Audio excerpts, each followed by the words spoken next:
साथ भी जो है वो लड़ाई है, और वो पाकिस्तान पर बैरूनी हमले भी हो रहे हैं और पाकिस्तान पर अंदरूनी तौर पर भी पाकिस्तान के मुख्तलिफ इलाकों को, यहाँ पे सिविलियंस को, फौजी जवानों को, पुलिस वालों को निशाना बनाने की कोशिश की जा रही है। तो एक बात तो बड़ी वाज़ेह है कि ये जो लड़ाई है वो अभी हम लड़ रहे हैं, इस दहशतगर्दी के फितने ने सर उठाया है और इसमें हमारे पास कोई दूसरी ऑप्शन नहीं है। और इसमें जितनी यकसुई होगी, चाहे वो कमांड की हो, चाहे वो सियासी क़यादत की हो, वो इस दहशतगर्दी के खिलाफ लड़ाई का एक बड़ा बेसिक जो है वो तकाजा भी है।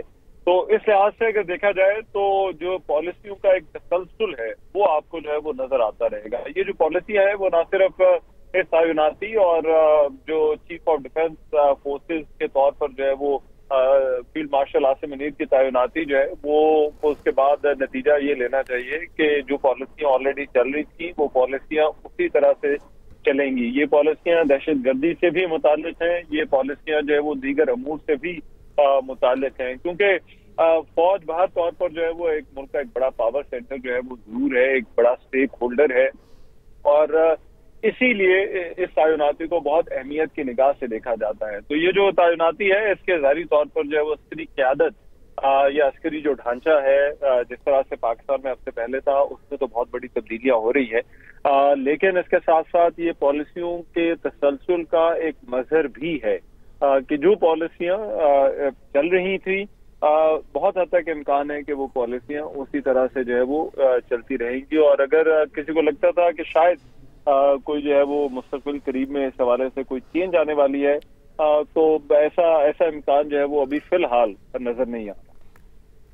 सही। तो रहमान साहब, जिस तरह आप बात करते हैं यकसुई की, उसके बरक्स हम देखते हैं छोटी छोटी चीज़ों पे प्रोपेगेंडा कर दिया जाता है, भाम पैदा कर दिया जाता है। इस सब से निकलने की अब कितना ज़रूरत समझते हैं सबको? देखिए, जहाँ तक दहशतगर्दी का मामला है तो वहां पर तो कोई दो राय नहीं।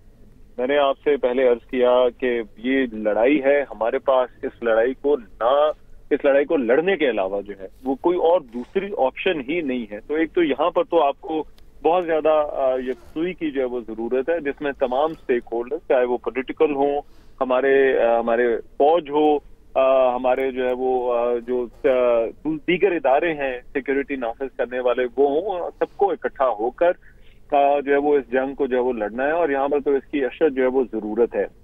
रही बात आपने प्रोपेगेंडे की, तो प्रोपेगेंडा जो है वो अब जो लड़ाई है वो सिर्फ और सिर्फ बॉर्डर तक जो है वो महदूद नहीं है, या वो महज इन दहशतगर्द हमलों तक महदूद नहीं है। ये पाकिस्तान में भी और पाकिस्तान से बाहर भी अब इस बात को माना जाता है कि अब ये जो लड़ाइयां हैं वो बहुत ही एक हाइब्रिड नेचर इख्तियार कर चुकी हैं, और इस हाइब्रिड नेचर में प्रोपेगेंडा भी शामिल होता है।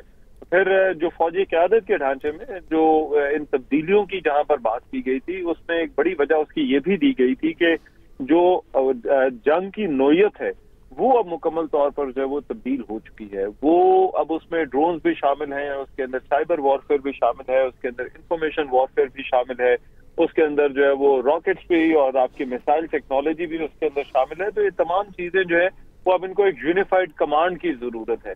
ये यूनिफाइड कमांड ये वो इस सारे पूरे प्रोसेस को और ये जो जिस तरह से जो जंगी हिकमत अमली तरतीब दी जाती है उसको इफेक्टिव बनाने के लिए बहुत ज्यादा जरूरी है। तो ये जो आर्टिकल 243 में जो चेंजेस की गई और उसके बाद उसकी रोशनी में जो एक स्ट्रक्चर था, जो कमांड स्ट्रक्चर था, उसके अंदर जो तब्दीलियां की गई हैं, मेरा ख्याल है वही चीज आपको जो है वो यहाँ पर भी नजर आती है। और हुकूमत ने भी कहा है कि इसकी बुनियादी जरूरत जो है वो यहीं से आई कि वॉरफेयर की जो नेचर है वो बहुत ज्यादा तब्दील हो चुकी है और उसको नए जो ट्रेंड्स हैं या जो जदीद तकाजे हैं उनसे हम आहंग करने की जरूरत है। सही। रहमान, यकीनी तौर पर हमने देखा कि गुज़श्ता कई महीनों से ऐसा हुआ कि हमने देखा कि सरमायाकारी के हवाले से भी बहुत से बैरूनी मुल्क से ऐसी कंपनीज हैं, ममालिक हैं जो कि सरमायाकारी के हवाले से पाकिस्तान में इंटरेस्टेड हैं। और यकीनी तौर पर सरमायाकारी, बैरूनी सरमायाकारी की खास तौर पर बात की जाए तो वो सिक्योरिटी से रिलेटेड ज़रूर होती है, क्योंकि पाकिस्तान और या फिर कोई भी मुल्क जहाँ सिक्योरिटी के इंतजाम बेहतर होंगे वहाँ सरमायाकार आएंगे, मईशत में बेहतरी होगी। आप देख रहे हैं कि आने वाले दिनों में इसमें मज़ीद इजाफा होगा, सरमायाकारों का एतमाद बढ़ेगा? तवक्को की जानी चाहिए जी, और दुआ करनी चाहिए कि ऐसा ही हो। ज़ाहिरी तौर पर पाकिस्तान ने कुछ सियासी अदम इस्तेहकाम देखा है पिछले कई सालों से, और इन गुज़र सालों में हमने नतीजा यही अखज़ किया है कि जब ऐसी सूरत हाल होती है बिल्कुल ऐसे ही है। Senior anchor person Rahman Azhar हमारे साथ मौजूद थे, खालिद महमूद मौजूद थे, बहुत शुक्रिया।